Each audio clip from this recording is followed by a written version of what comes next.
Vamos falar a respeito da ação penal privada. Olha só, eu quero trabalhar com você agora o tema de ação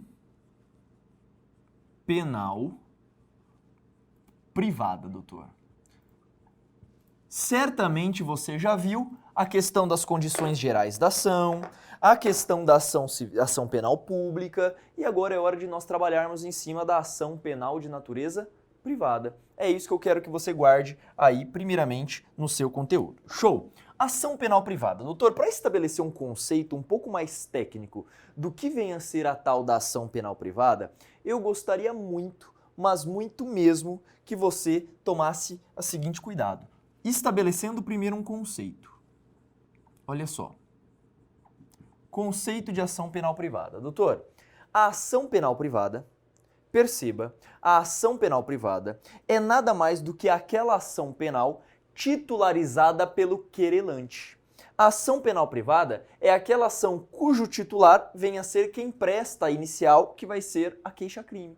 Tudo bem? É aquela titularizada por um cara chamado de querelante. Tudo bem? Isto vem a ser a ação penal privada.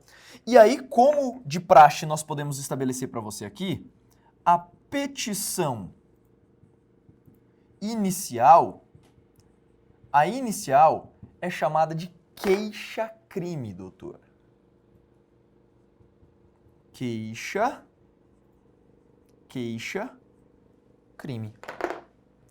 Pedro, mas é muito importante a gente trabalhar essa questão da queixa-crime? Sim, doutor, importantíssimo do ponto de vista mais concreto, porque você tem que saber diferenciar o que é uma queixa-crime, diferenciando-a da denúncia. Tudo bem? Particulares não denunciam. Quem denuncia, você sabe bem que vem a ser o Ministério Público, sendo que o particular atuará em se tratando de queixa-crime. Tá bom? Beleza. Petição inicial, ok. Vamos falar agora dos princípios que regem. Doutor, permita-me falar com você agora dos princípios que regem a ação penal de natureza privada. Eu havia dito para você que nos crimes de ação penal pública, os princípios são obrigatoriedade, indisponibilidade, indivisibilidade, intranscendência e autoritariedade. São 5 princípios que regem a ação penal de natureza pública. Agora, para nós trabalharmos a ação penal de natureza privada, você vai ver que muitos dos princípios são literalmente opostos àqueles encontrados para a ação penal de natureza pública. Quer ver? O nosso primeiro princípio a ser visto aqui, é um princípio que nós chamaremos de princípio da oportunidade,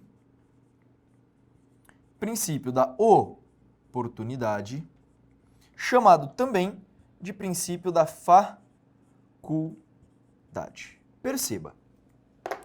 A parte, doutor, a parte chamada de querelante, ela não está obrigada, perceba, a parte chamada de querelante, ela não está obrigada a implementar a ação penal de natureza privada. Não, não é igual ao Ministério Público, em que, havendo basicamente um lastro probatório mínimo, está condicionado a oferecer a denúncia. Aqui não. Aqui a parte tem a oportunidade ou a faculdade, até porque o interesse aqui é mais privado do que público. Tudo bem? Neste caso, o interesse é do querelante. Ele pode ou não entrar. Aí você vai me dizer, bacana, Pedro, mas quais seriam as formas em que ele pode não exercer o seu direito de ação? Porque você me disse que não existe arquivamento de inquérito policial proveniente de crimes de ação penal privada.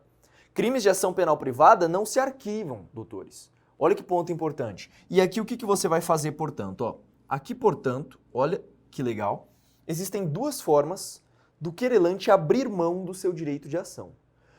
Basicamente, por meio de um instituto chamado de decadência, ou poderá ser também por um segundo instituto chamado de renúncia. Perceba, doutor. Olha só.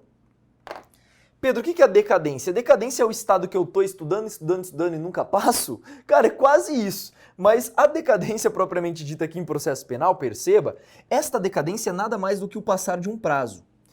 Estamos diante de um prazo de 6 meses Estamos diante de um prazo de 6 meses, em que o querelante, se nada fizer num prazo de 6 meses, lembrando que esse prazo de 6 meses é contado a partir do conhecimento da autoria do crime. Tudo bem? Estes 6 meses são contados a partir do conhecimento da autoria. Então isso é importante citar para você. A decadência é nada mais do que um instituto jurídico em que, decorrido o prazo de 6 meses a contar do conhecimento da autoria, conhecimento de quem efetivamente praticou aquele crime, a vítima começa a correr um prazo de 6 meses para que ela entre com a petição inicial, para que ela entre com a queixa-crime. Tudo bem, Pedro. Aí você vai dizer, mas ótimo, e se a decadência decorrer e ela não oferecer a queixa-crime? Meu amigo, neste caso, operam-se 2 institutos jurídicos, um de natureza processual e um de natureza penal. O de natureza processual, o efeito trazido pelo prazo da decadência é, do ponto de vista formal, do ponto de vista processual, a perda do direito de ação ao querelante. O querelante não vai mais poder entrar com a ação. Pedro, e do ponto de vista material ou penal? Deste ponto de vista, estamos diante, perceba agora, desse ponto de vista, estamos diante da extinção da punibilidade, nos termos do artigo 107 do Código Penal. Então a decadência tem 2 efeitos, um processual e um penal. Processual, perda do direito de ação. Penal, ou criminal, ou material, extinção da punibilidade do agente. Tudo bem? Bacana? Isto vem a ser a decadência. Pedro, e a renúncia? Doutor, a renúncia é quando a pessoa manifesta de maneira explícita ou implícita o seu não interesse na ação. É por isso que a renúncia, ela pode ser, perceba agora, tácita, ou ela pode ser expressa. Pedro, como é que funciona isso? Renunciar tacitamente é renunciar implicitamente. Como é que isso funciona do ponto de vista mais prático? Imagine, você chega na delegacia, pede para o delegado investigar um crime de ação penal privada. E o delegado abre o inquérito. Só que ao longo do inquérito ele percebe que você desculpou aquela pessoa e começou a namorar, casar ou alguma coisa do tipo. Doutor, que interesse você tem de processar aquela pessoa? Nenhum. Neste caso, pode o delegado de polícia fechar o inquérito policial, remeter o relatório para o juiz e pronto, não vai haver ação penal privada. Tudo bem? Essa é a renúncia tácita. Pedro, e a renúncia expressa? É aquela que de maneira manifesta o querelante indica que ele não quer fazer a persecução criminal. Tudo bem? Então isto vem a ser o instituto chamado da renúncia, doutor. Muito cuidado nesse aspecto aqui na tua prova. Portanto, 2 formas de você abrir mão do seu direito de ação penal privada. A decadência e a renúncia. Lembrando que a renúncia também, doutor, também tem efeito processual e efeito material. Efeito criminal, extinção da punibilidade, e no caso processual, a questão da perda do direito de ação. Tudo bem? Isto vem a ser o princípio da oportunidade aplicado à ação penal de natureza privada. Permita-me avançar agora com você. Eu quero trabalhar o segundo princípio da ação penal privada. E esse segundo princípio ele não cai, doutor. Ele despenca. Pedro, como assim esse princípio não cai, ele despenca? Quer ver? O segundo princípio que eu quero trabalhar com você aqui, o segundo princípio é o princípio da disponibilidade. Da disponibilidade. Doutor, eu não sei se você já percebeu, mas enquanto vem aqui comigo, ó, enquanto no princípio da faculdade ou da oportunidade sequer houve início do processo, não sei se você percebeu, aqui a pessoa está decidindo se ela vai ou não entrar com a queixa-crime. Portanto, no princípio da oportunidade, a decadência e a renúncia, elas serão propostas antes do processo. Aqui na fase do princípio da disponibilidade, o processo já se iniciou e a pessoa desiste de dar andamento. Percebeu? Então, olha só, a disponibilidade, ela somente será aplicada no processo em andamento. No processo em andamento. Pedro, eu não sei se eu entendi. Pode repetir? Posso. A pessoa poderá dispor do seu direito de ação durante o processo, de forma dual. Quais seriam essas formas que nós chamamos? perdão e perempção. Veremos já já. Antes de prosseguirmos, saiba diferenciar, doutor. No princípio da oportunidade, a decadência e a renúncia opera antes do processo. Enquanto, durante o processo, já oferecida a queixa-crime, a parte pode ficar de saco cheio, por exemplo, de tanta tramitação burocrática. Nesse caso, ela poderá abrir mão do seu direito. De que forma, Pedro? Primeiro, por meio do perdão, cuidado com esse ponto. Por meio do perdão, e nós veremos também que ela poderá se valer da perempção. Vamos a cada um? Vamos devagar? Primeiro vamos falar a respeito do perdão. Fala para mim, doutor, o que é perdão? O que é perdoar alguém? Doutor, é simplesmente oferecer aquele fato, oferecer aquela desculpa e a parte aceitar. Olha que interessante. Perdoar alguém significa você ir lá ao juiz e falar o seguinte: eu estou concedendo um perdão. Doutor, quando o querelante concede o perdão, estamos diante de um ato, perceba, que se estende a todos. Eu não posso escolher quem eu quero perdoar. Trata-se, perceba aqui agora, de um ato. Olha as características do perdão que você tem que anotar. O perdão é ato bilateral e estende-se a todos. Olha que interessante. Pedro, por que o perdão é ato bilateral? Doutor, imagina que nós temos aqui o querelante. Aqui nós temos o querelante. E o querelante, ele decide perdoar os querelados. E aí imagina que sejam dois os querelados. O querelante ofereceu o perdão para o A e o querelante ofereceu o perdão para o B. O A aceitou o perdão, por isso que o ato é bilateral. Porque o querelante oferece o perdão e o querelado aceita o perdão. Por isso que é bilateral, depende de duas vontades. E quando você oferece o perdão, você não pode oferecer o perdão só para um e para o outro, não. Você oferece sempre para todos. Você, querelante, oferece sempre o perdão a todos. E aí, terceiro decide se aceita ou não. Aí você vai dizer, Pedro, mas e se o B aqui, ó, ele não aceitar? Doutor, se A aceitou, A sai do processo, cujo efeito será a extinção da punibilidade. Agora, se B permanecer, ele vai até o final no processo. Aí você vai dizer, Pedro, mas quem em sã consciência leva o processo até o fim? Doutor, quem almeja ser absolvido. E se a pessoa for absolvida nesse caso, caberá indenização civil lá na esfera civil. Deu para entender? Então olha que interessante. O perdão é ato bilateral. Depende de duas vontades, do querelante oferecer e do querelado aceitar. E quando o querelante oferece, ele tem que oferecer a todos. Percebeu? Pedro, mas o ato bilateral, por que você enfatizou tanto? Doutor, a renúncia que nós acabamos de falar aqui no princípio da oportunidade, a renúncia é ato unilateral. Na renúncia, é você que abre mão do seu direito, pouco importa o que a outra pessoa diz. A renúncia é ato unilateral, enquanto o perdão é ato bilateral, estendendo-se a todas as pessoas. E a renúncia, por um motivo bastante óbvio, também se estende a todas as pessoas. Mais duas características do perdão. Doutor, qual é o momento que eu posso oferecer o perdão para o cara? Eu posso perdoá-lo dos fatos até o momento em que a sentença transita em julgado. Então será possível propor o perdão até a sentença transitar em julgado. Até a sentença transitar em julgado será possível oferecer o perdão. E só para fechar esse ponto, Pedro, mas e se oferecer e se o cara permanecer em silêncio? Olha que interessante. Você ofereceu e o cara não se manifesta. Doutor, nesse caso, de acordo com o CPP, o silêncio pelo prazo de 3 dias importa a aceitação.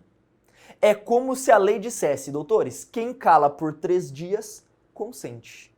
Deu para entender? Então, o silêncio por 3 dias importará aceitação. Tudo bem?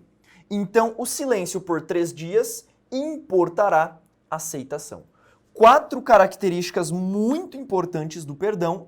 Geralmente as bancas costumam trabalhar comparando o perdão com a renúncia, o momento de aplicação e as suas peculiaridades que eu já trabalhei aqui. Bacana? Renúncia. Renúncia, ato unilateral.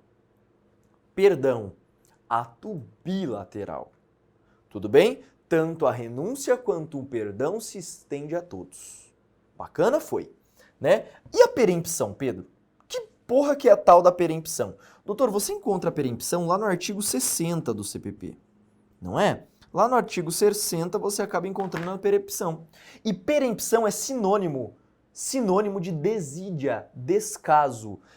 Pessoa que age com perempção é uma pessoa que age com descaso, com desídia, preguiçoso. Deu para entender? Isto é perempção. Aí você vai indagar, Pedro, mas quais seriam as hipóteses que a lei estabelece como perempção? Doutor, eu vou pedir para você fazer a leitura do artigo 60. Tudo bem? O artigo 60 vai afirmar assim, ó: aplicar-se-á a perempção nos casos, letra A, nos casos em que a pessoa não dar andamento ao processo por 30 dias. Em havendo morte ou ausência de sucessão familiar em um prazo de 60 dias. A ausência injustificada nos atos processuais. Tudo bem? São vários. E por fim, extinção da pessoa jurídica sem deixar sucessores. Então, estes seriam os casos que você tem, por exemplo, a respeito da perempção. A pessoa deixa de tocar o processo por um prazo de 30 dias. A pessoa deixa de fazer a sucessão processual. Lembra que a vítima ou representante, se ela morrer ou for declarada ausente, pode ser promovido o CAD, né? O CAD ganha a responsabilidade de tocar isso. Se em 60 dias ninguém o fizer, opera-se a perempção. A pessoa age faltando injustificadamente, ok? A lei ainda implementa a ausência de pedido de condenação nas alegações finais. Então, vamos colocar tudo isso no quadro. Perceba. Primeiro ponto. Deixar de dar andamento ao processo por um prazo de 30 dias. Segundo ponto, deixar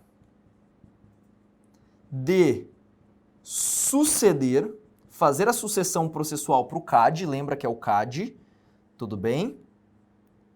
Por um prazo de 60 dias, em um prazo de 60 dias. Vem aqui comigo do outro lado, ó.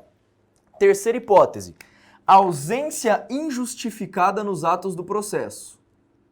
Ausência injustificada nos atos do processo. Mais uma, ausência de pedido de condenação nas alegações finais. Não pedir a condenação nas alegações finais. E por fim, extinção da PJ, da pessoa jurídica, sem deixar descendentes. Sucessores, na verdade, né? Sem deixar sucessores. Doutor, são estas as 5 hipóteses de operação da perempção. Então perceba, tanto o perdão quanto a perempção são hipóteses que também geram a extinção da punibilidade do agente e consequente perda do direito de continuar a ação. Tudo bem? Então o perdão e a perempção são as formas de você abrir mão no caso de um processo já em andamento. Tudo bem? Tranquilão? Matamos o segundo princípio, que é o mais difícil deles, tá? Terceiro princípio. Doutor, princípio da intranscendência, que você já viu certamente. Intranscendência significa dizer, mesma coisa que eu trabalho com você na ação penal pública. No princípio da falta um S aqui, né? Intranscendência. No princípio da intranscendência, significa que eu não poderei processar pessoas alheias àquelas que os indícios de autoria e materialidade indicam. Tudo bem? Então tenho que processar somente aquela pessoa que efetivamente praticou aquele crime. Não posso processar pessoas que supostamente eu acredito que o fizeram. Tudo bem? E quarta característica, quarto princípio. Doutor, o quarto princípio diz respeito aqui à indivisibilidade. Indivisibilidade. Olha que interessante. Pedro, por que indivisibilidade? Porque, doutor, a ação penal privada ela é indivisível justamente porque a parte ou ela processa todos os investigados ou ela processa ninguém. Deu para entender? Indivisível por quê? Imagina que 3 pessoas caluniaram, mas você gosta de uma delas e as outras 2 você não gosta. Você quer processar só as 2. Pode? Não. Tem que processar todos. Tudo bem? Tem que processar todos. Por isso que a ação penal privada, essa sim, é de fato indivisível. 4 princípios que norteiam, portanto, a ação penal privada. Superamos o tema de princípios voltados para a ação penal privada. A partir de agora, o que eu quero trabalhar com você, doutor? Permita-me, nesse ponto, trabalhar com você agora as modalidades de ação penal privada. Agora o bicho pega. Pedro, por que você está dizendo que agora o bicho pega? Quer ver? Vamos falar a respeito das modalidades. Ou tipos, né? Você pode colocar assim também, modalidades ou tipos de ação penal privada. Vamos lá? Qual seria a primeira delas, Pedro? Olha só, deixa eu melhorar isso aqui para você. Deixa eu colocar igual a gente costuma colocar na ação penal pública, só para você sanar esse seu toque, não é? Então imagina o seguinte, ó, tipos de ação penal privada. Nós temos primeiramente, uma ação penal privada exclusiva, chamada também de comum. Na ação penal privada exclusiva ou comum, como eu já te disse, a titularidade é da vítima ou do seu representante legal. É da vítima ou do seu representante legal. Perfeito, Pedro. Acho que eu entendi. Só que havendo declaração de morte ou ausência, a vítima ou seu representante legal, eles poderão passar esse direito que a gente chama de sucessão processual para o CAD. Então perceba, havendo declaração de morte da vítima, ou até mesmo declaração de ausência. Pedro, mas o que é essa declaração de ausência? Doutor, quem morou com a mãe certamente já deve ter ouvido isso em algum momento. Não tem horas que a sua mãe olha pra você e fala assim, ah é? Sabe o que eu vou fazer? Eu vou sumir daqui. Eu vou sumir, você nunca mais vai me ver. Doutor, quando a mãe fala isso, imagina que ela realmente o faça e fique no mínimo uns 2 anos sem aparecer.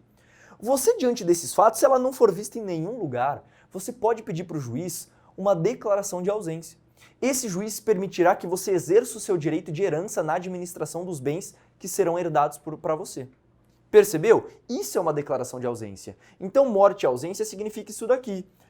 A vítima ou seu representante legal, se eles forem declarados ausentes, o direito decai para o cônjuge, para o ascendente, para o descendente ou para o irmão. Cônjuge, ascendente, descendente ou irmão. Nesta sequência necessariamente, hein? Necessariamente nesta sequência. Você vai dizer, Pedro, mas a lei não falou união estável. A lei não falou companheiro. Doutor, entende por analogia aplicada do Código de Processo Civil que admite-se também o companheiro aqui, tá? Isto também vale para o companheiro, embora não esteja previsto por analogia. E detalhe, essa analogia é uma analogia em malam partem, hein? Processo penal admite a analogia em malam partem. Cuidado com esse ponto aqui no que diz respeito à ação penal exclusiva ou comum. Segundo, doutor, ação penal privada personalíssima. Perceba agora. Na ação penal privada personalíssima, olha que interessante. Na ação penal privada personalíssima, somente a vítima é quem pode entrar com direito de ação. Aqui, só a vítima pode entrar com direito de ação. Pedro, só a vítima, nem o representante legal? Nem o representante legal. Mas quem que é essa figura representante legal mesmo, Pedro? É quem representa o menor legalmente ou a pessoa que não tem capacidade de se autodeterminar, como, por exemplo, um deficiente mental. Neste caso, perceba que a vítima, ela será condicionada a solita exercer o seu direito. Pedro, mas e se essa vítima for menor? Doutor, se a vítima for menor de idade, olha só que interessante. Se a vítima for menor de idade, o que se faz é o seguinte: aguarda-se a maioridade. Aguarda-se a maioridade. Para que comece a se operar o prazo decadencial. Espera ela atingir 18 anos para que se opere o prazo. Isso é tão importante e tão específico, doutores, que só existe um crime no Código Penal de ação penal privada personalíssima, que é justamente o artigo 236 do CPP, que é o crime de induzimento de erro em casamento. Tudo bem? É você que vai casar com a pessoa, você não fala para ela uma informação importantíssima para você que vai ser casado. Tudo bem? Bacana? Fala que, por exemplo, não pode ter filhos. Imagina, nesta situação, você casou para ter filho e a pessoa fala, e depois que casou, ela chega e fala assim, não posso ter filho. Porra, essa informação tem que ser avisada antes de casar. Tudo bem? Então, artigo 236 do Código Penal, né? CPP, Código de Processo Penal. Então, o artigo 236 do Código Penal é quem vai efetivamente estabelecer essa modalidade criminosa que nós temos aí. Ok? Ação penal privada personalíssima. E a terceira modalidade, doutor, de ação penal privada, a terceira modalidade é a ação penal privada subsidiária. Ação penal privada subsidiária da pública. Pedro, como é que funciona essa ação penal privada subsidiária da pública? Doutor, a ação penal privada subsidiária da pública é aquela que será implementada em havendo inércia do Ministério Público. Pedro, como assim havendo inércia do Ministério Público? Olha que interessante. Depois, doutor, depois que houver o término do inquérito com a remessa do relatório para o MP, nos crimes de ação penal pública, o MP, ao receber esse relatório, como eu havia dito para você, ele pode solicitar novas provas, sim ou não? Ele pode solicitar novas diligências, produzindo-se novas provas, que na verdade são chamados de elementos de informação no inquérito, não é? O MP ainda pode oferecer a denúncia.